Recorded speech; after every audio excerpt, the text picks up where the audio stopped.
తెలంగాణ రాష్ట్రంలో ఉండే క్రైస్తవులు ముస్లిమ్స్ అందరూ కూడా తెలంగాణ రాష్ట్రాన్ని వదిలిపెట్టి వెళ్ళిపోవాలి, లేకపోతే బొట్టు పెట్టుకొని హిందువుల గుడుల్లోనికి రావాలి. ఇలాగానే జరగకపోతే ప్రతి ఒక్కడి తలం నరుకుతానని చెప్పి అఘోరి కత్తిని చూపిస్తూ డైరెక్ట్గా వార్నింగ్ ఇస్తున్నాడు.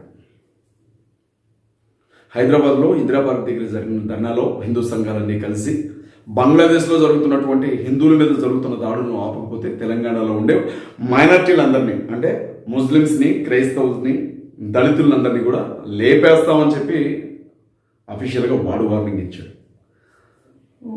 రాధా మనోహర్ దాస్ ఏమంటే హిందువుల గ్రంథాల్లో ఉన్నటువంటి విషయాల గురించి నేను నీచంగా మాట్లాడానట, పవన్ కళ్యాణ్ గారి గురించి వ్యంగ్యంగా మాట్లాడానట, ఇక మా అమ్మ గురించి నోటుకొచ్చినట్లు మాట్లాడుతూ హిందూ సంఘాలందరూ కూడా అజయ్ బాబు మీద అన్ని పోలీస్ స్టేషన్లో కేసులు నమోదు చేయండి, సనాతన ధర్మం గురించి మాట్లాడాలంటే ఒక్కొక్కడికి ఒంట్లో వణుకు పుట్టాలి, వీడి బలుపు చూడండి అనుకుంటూ మాట్లాడాడు. ఒకసారి అఘోరి ఏం మాట్లాడాడో చూడండి. తర్వాత హైదరాబాద్లో ఇందిరా పార్క్ దగ్గర తెలంగాణలో ఉండే మైనార్టీలను లేపేస్తానన్నవాడు ఏం మాట్లాడాడు చూడండి. తర్వాత రాధా మనోహర్ దాస్ వాడి వాట్సాప్ స్టేటస్లో నా గురించి ఏమని రాసి హిందూ సంఘాలకి మెసేజ్లు చేస్తున్నాడో చూడండి. నెక్స్ట్ నేను మీతో మాట్లాడతాను. కోస్తాను, చాలా జాగ్రత్తగా ఉండండి. త్వరలో రాబోయే విపత్తును ఆపడానికి చాలా త్యాగాలు చేసి, చాలా తపస్సు చేసి ఈ రోజుకు మేము పోరాటంలో దిగాము. నేను తలుచుకుంటే నా దేశం నుండి నీ ముస్లిం సామ్రాజ్యాన్ని మొత్తం ఊచకోత కోస్తాను. ఏ ముస్లిం అయినా, ఏ క్రిస్టియన్ అయినా జాగ్రత్త, ఖబర్దార్. రాబోయే రోజులల్లా నా పోరాటం అయిందో నేను ఎలా ఊచకోత కోస్తాను ఒక్కొక్క ముస్లింని, ఒక్కొక్కరు క్రిస్టియన్ని. మీలాగా నేను మాటల దారిని కాదు, చేతల దారిని, చేతలు చేసి చూపిస్తాను. అందుకే నేను చెప్తున్నాను, ఇకనైనా జాగ్రత్త ముస్లింలారా.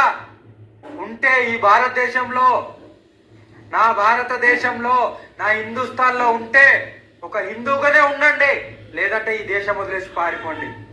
ఇక్కడ మీకు ఇక్కడ బతికే హక్కు లేదు.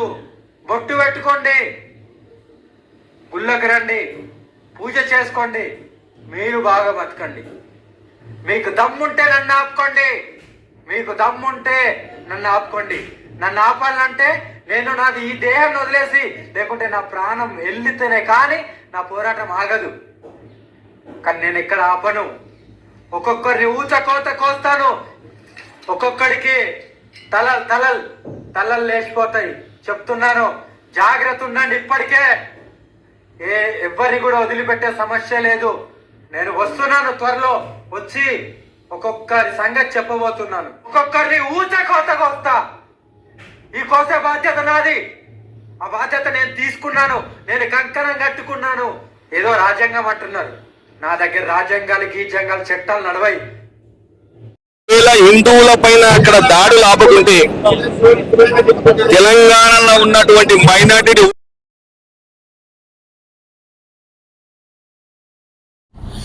లంచల బైబిల్లో మీ పేరు ఉంటే ఫోన్ చేయాలి మీరు. అర్థమైంది సార్? మాకు అక్కర్లేదు సార్, బైబిల్ లంచల పుస్తకం మాకెందుకు సార్? మీకు పేరు కూడా పెట్టలేకపోయింది, శివ అనే పేరు లేకుండా బతకగలిగితే ఫోన్ చేయండి సార్. యేసు అనేవాడు గూట్లేవాడు, వాడి పేరు చెప్పుకుని వాడిని దేవుడు అనుకుంటే మీరు కూడా గూట్లే. సర్టిఫికెట్లో నువ్వు హిందూ కాకపోతే ఫోన్ చేయి, లేదా చచ్చిపో, కొత్తపాడితో ఫోన్ చేయి. రాధా మనోహర్ దాస్ ఎవరో కాదండి, స్వయాన నా భార్య. ఇంట్లో చక్కగుండకుండా ఇష్టానుసారంగా గాలికి తిరుగుతున్నాడు అని చెప్పి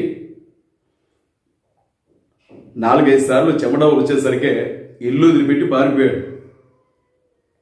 నా భార్య రాధాకి భర్తనైనటువంటి శ్రీకృష్ణుడినైన నేను ప్రేమతో చెప్తా ఉన్నా, రాధాని బుద్ధి మార్చుకో, కొంపల్లో నిప్పులు వైకు, ప్రశాంతంగా బ్రతుకుతున్నటువంటి మనుషుల మధ్యన చిచ్చు పెట్టకు, జీవితాలను నాశనం చేయకు. నీకు డబ్బులు కావాలంటే నేను ఇస్తారా? నీకు మంచి ఉద్యోగం కావాలంటే నేను ఇప్పిస్తారా? నీకేదైనా పదవి కావాలి అంటే రేవంత్ రెడ్డి గారికి చెప్పి ఏదో ఒక పదవి నీకు పెట్టిస్తారా? కానీ పచ్చని పంట పొలం లాంటి భారతదేశంలో ఊరపంది పడ్డట్లుగా పడి, పందికొక్కు పడ్డట్లుగా పడి మనుషుల హృదయాల్లో విషాన్ని నింపకు రాధా. నేను మళ్ళీ చెప్తా ఉన్నా, నీకు నా మీద కోపం ఉంటే మీ వాళ్ళందరికీ, మీ పుట్టింటి వాళ్ళందరికీ చెప్తున్నావు, అజయ్ బాబు మీద కేసు పెట్టండి, అజయ్ బాబు గారు మాట్లాడడానికి వీల్లేదు అని. మధ్యలో మా అమ్మ, మీ అత్త ఏం చేసింది రాదా? మా అమ్మను పట్టుకుని నోటుకొచ్చినట్లు తిడతా ఉన్నావు. హిందువులు, క్రైస్తవులు, ముస్లింలు అన్నదమ్ముల్లాగా కలిసిమెలిసి బ్రతకాలన్నాను నేను. నువ్వు బైబిల్ గ్రంథం గురించి అత్యంత అసభ్యంగా మాట్లాడావు. నేను అలా మాట్లాడానా?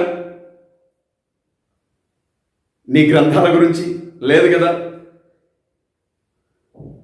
నీ కుట్రను బయటపెడుతున్నానని మొహం మార్చుకొని ఇంట్లో నుంచి వెళ్ళిపోయావు. భర్తను వదిలిపెట్టి గాలికి తిరుగుతున్నావు. రాధా, నువ్వు ఎక్కడున్నా నా దగ్గరికి రా, నేను మళ్ళీ పిలుస్తా ఉన్నా, పెద్ద మనసు చేసుకొని నేను ఇంట్లోకి తీసుకొని వస్తా. ఏం పుట్టేవరా రాధా? మీ నాన్న కండోం వాడుంటే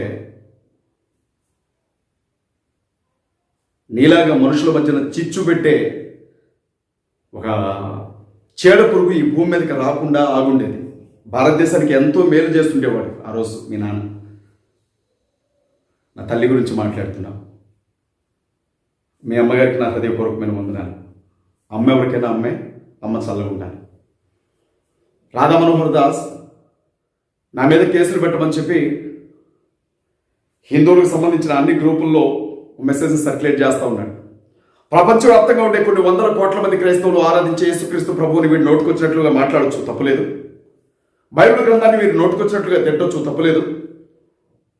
యేసుక్రీస్తు ప్రభువును కన్నా కన్యక అయిన మరిని వీడు లాభాషతో తిట్టొచ్చు, తప్పులేదు. పరిశుద్ధాత్ముడి గురించి ఇష్టం వచ్చినట్లు మాట్లాడచ్చు, తప్పులేదు. క్రైస్తవులందరి గురించి తిట్టొచ్చు, తప్పులేదు. ఎవరు మాట్లాడితే వాళ్ళని అను తిట్టేసేయచ్చు, అనడం కూడా తప్పులేదు. కానీ డిస్కస్ చేద్దాం రారా, మాట్లాడదాం రా.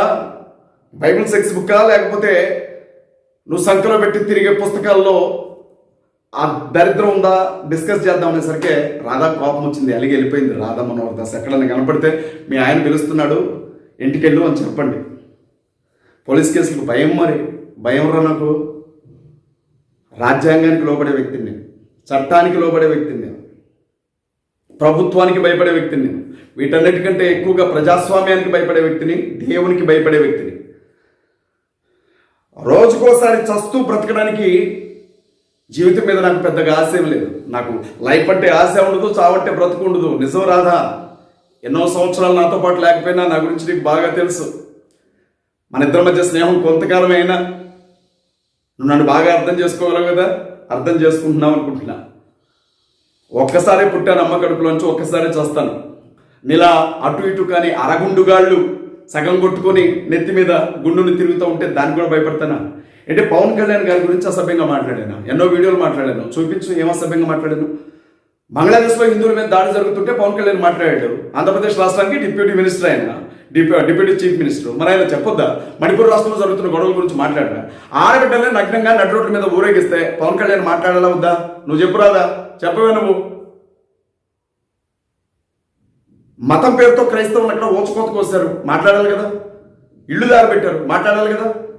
టీచర్స్ని మోకాళ్ళ కింద కాల్చి ముక్కలుగా నరికారు, మానభంగం చేసి చంపారు క్రిస్టియన్స్ని, మాట్లాడాలి కదా. బైబిల్ కాలేజీలు తగలబెట్టారు, మాట్లాడాలి కదా. సరే, క్రైస్తవుల మీద ప్రేమ లేదు, క్రైస్తవుల తలలు తెగనరికినప్పుడు మాట్లాడాలిగా. పాస్టర్స్ని తుపాకీలతో కాల్చినప్పుడు మాట్లాడాలిగా. మందిరాల్లో నిప్పు పెడుతున్నప్పుడు మాట్లాడాలిగా. కనీసం ఒక మనిషిగా నన్ను స్పందించాలిగా.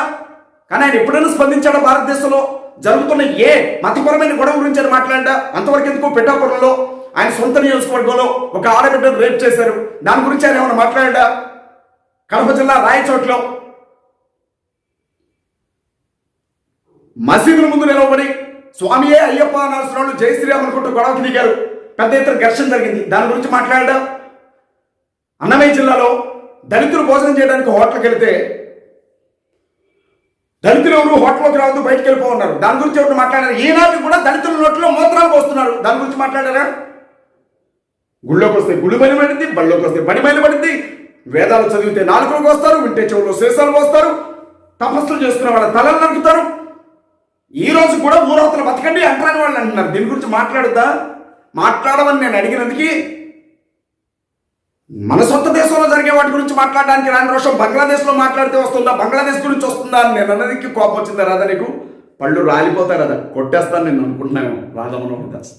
వదిలేండి, ఇది ఎక్కడ కాపాడితే నేను అడిగానని చెప్పండి. దీనికి రెండో విషయం, అఘోరి గారు వాడు ఏం మాట్లాడుతున్నాడో చూసారా?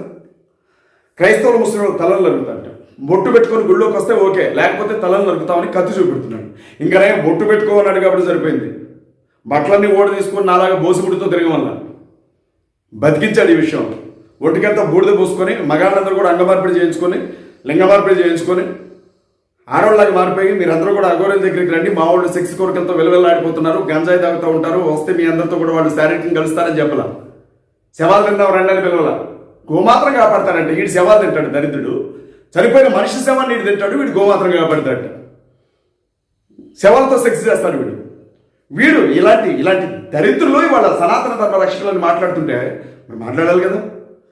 ఇంకోటి ఉన్నాడు, వాడు చూశారు కదా, ఇందిరా పార్టీకి పెద్ద ఎత్తున మీటింగ్ పెడితే ఎలక్ట్రానిక్ మీడియా, ప్రింట్ మీడియా మొత్తం ఒక చోటే ఉంటే ఏం చేస్తున్నారు సార్ ఇక్కడ మీరు అని అడిగితే, బంగ్లాదేశ్లో జరుగుతున్న గొడవలు ఆపకపోతే తెలంగాణలో ఉండే ముస్లిమ్స్ని, క్రిస్టియన్స్ అందరినీ లేపేస్తాం. ఏంటి లేపేది? మూలన దొడ్లో కూర్చుంటున్న ముసలోడు కూడా లేగడు నిన్ను చూస్తే. రా అంతటికి రా, నువ్వు కూర్చుంటే నిన్ను లేపడానికి ఇద్దరు కావాలి. నువ్వు లేగలేవు ఫస్ట్ కింద కూర్చుంటే. నువ్వు క్రైస్తవులు ముస్లిమ్స్ లేపుతావా? మా ఇంట్లో ఉండే కుక్క కూడా తడవదురా మీకు. మా క్రైస్తవులు ముస్లింలు దళితుల దగ్గర వీధుల్లో తిరిగే కుక్కలు కూడా తడవదు మీకు. మీరు మాట్లాడుతున్నారు ఎవడ నీచుకమైన కుత్తేగాళ్ళరా అందామని ఉంటుంది కానీ అనుమతి కావట్లేదు. సరే మంచిదండి విషయం ఇది. ఎస్వి యూనివర్సిటీలో ప్రొఫెసర్ని పట్టుకొని కొట్టిన విషయం మీకు తెలుసు కదా. ఇది ఎక్కడ అన్యాయం అని చెప్పి బీఎస్పీకి సంబంధించిన పార్టీ వాళ్ళు ఎస్వి యూనివర్సిటీకి వెళ్ళి విద్యార్థుల్ని గురువు గారిని కొడతారా తప్పు కదంటే చంపలేదు ఇంకా సంతోషపడండి అంటున్నారట. తెలంగాణలో ఆంధ్రలో ఇంకా దళితుల్లో ఉండి క్రైస్తవులుగా కానీ ముస్లింలుగా కానీ పెద్ద పెద్ద ఉద్యోగాల్లో ఉండే వాళ్ళని కొడదాము అన్న ఆలోచనలో వాళ్ళు ఉన్నారట సెన్సేషన్ కోసం. పవన్ కళ్యాణ్ గారు కానీ నేను సపోర్ట్ చేస్తానంటే ఇంకెన్ని విధ్వంసాలు జరుగుతాయో అంటుంది ఒక తల్లి ఉదయం నాకు ఫోన్ చేసి. అలాంటి పరిస్థితుల్లో ప్రార్థన చేయండి మిత్రులారా.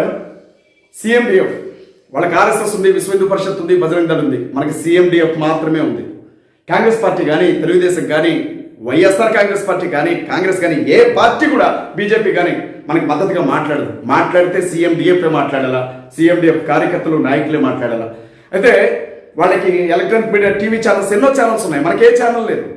ఆ ఉన్న ఛానళ్ళు కూడా ఇలాంటి విషయాలు మాట్లాడితే ఎక్కడ కేసులు పెడతారు. ఇప్పుడు నన్ను బెదిరి ఇట్లా అజయ్ బాబు మీద హిందూ సంఘాలు అన్ని చోట్ల కేసులు పెట్టండి అని అలాగే బెదిరిస్తున్నారు వాళ్ళని. సో నాకు ఒక ఎల్ఈడి స్క్రీన్, ఆ స్క్రీన్ టచ్ స్క్రీన్ ఉన్నటువంటి ఒక టీవీ కావాలి. చాలా మంది అడుగుతున్నారు. జరిగిన ఇన్సిడెంట్లన్నీ కూడా టీవీలో మీరు స్పష్టంగా చూపించి చెప్పండి అని. 2,40,000 ఆ టీవీ ఖరీదు ఉంటుంది. దయచేసి నాకు ఆ టీవీ తీసుకోవడానికి మన ఛానల్ని సబ్స్క్రైబ్ చేసుకున్న వాళ్ళని మాత్రమే అడుగుతున్నాను. నన్ను ఫాలో అవుతున్న వాళ్ళను, నన్ను ప్రేమించే వాళ్ళను, నన్ను అభిమానించే వాళ్ళను మాత్రమే నేను అడుగుతున్నాను, బయట వాళ్ళని కాదు. నాకు ఒక టీవీ కావాలి, అది టచ్ స్క్రీన్ టీవీ. ఆ టీవీ ఒకటి. అలాగే సిఎండిఎఫ్కి సంబంధించి బహిరంగ సభలు పెట్టాలి అని అనుకుంటా ఉన్నాం. వాటికి కావాల్సినటువంటి ఆర్థిక సహకారం కూడా మీరు యాన్యువల్గా ప్రతి సంవత్సరం ప్రతి నెల మీ వంతుగా మాకు సహకారాన్ని పంపిస్తారు అని చెప్పి, నేను మీ మీద నాకున్న ప్రేమతో, నా మీద మీకున్న అభిమానాన్ని బట్టి మన ఛానల్కి సపోర్ట్ చేయమని అడుగుతున్నాను. సిఎండిఎఫ్ని న్యూస్ ఛానల్గా మార్చాలి అని నేను ఎప్పటి నుంచో ఆశపడుతున్నాను. దానికి కావాల్సినటువంటి మెటీరియల్ నా దగ్గర లేదు, దానికి కొంత ఖర్చు అవుతుంది. తప్పనిసరిగా మీరు ముందుకు రండి. ఎందుకంటే రేపొద్దున మీకేదైనా జరిగితే కనీసం మాట్లాడేవాడు ఎవడో ఉండడు. ఇవాళ నన్ను తీసుకెళ్లి జైల్లో పెడితే రేపొద్దున ఏదైనా జరిగితే మాట్లాడేవాడు ఎవడైనా ఉండా? గుండెలు మీద చేసుకొని చెప్పండి. నన్ను చంపుతావని బెదిరిస్తున్నారు, నా భార్యను చంపుతావని బెదిరిస్తున్నారు, నువ్వు మానకపోతే నీ బిడ్డను చంపుతావని బెదిరిస్తా ఉన్నారు. చావుకి నేను భయపడేవాడు కాదు. ఇవాళ కాకపోతే రేపు చేస్తావు, రేపు కాకపోతే నేను చేస్తాను, ఈ రోజు వస్తే రేపటికి రెండు. చావంటే భయం ఉండదు నాకు, బతుకంటే ఆశ ఉండదు. ఇది పెద్ద విషయం ఏం కాదు. కానీ బతికినా మగాళ్ళలాగే బతుకుతాను, చనిపోయినా మగాళ్ళలాగే చనిపోతాను. కానీ కనీసం ప్రజాస్వామ్యాన్ని కాపాడుకునే దిశగా, రాజ్యాంగాన్ని కాపాడుకునే దిశగా మనవంతుగా మనం ముందుకెళ్ళాలి. మనం అందరినీ ప్రేమిస్తాం. అట్ ద సేమ్ టైం మన జోలికి ఎవరైనా వస్తే మాత్రం చట్టబద్ధంగా ఎదుర్కొంటాం. ఈ విషయాన్ని మీరు పరిగణలోకి తీసుకొని తప్పనిసరిగా నాకు సపోర్ట్ చేయండి. దయచేసి మన ఛానల్ కోసం కొంత సపోర్ట్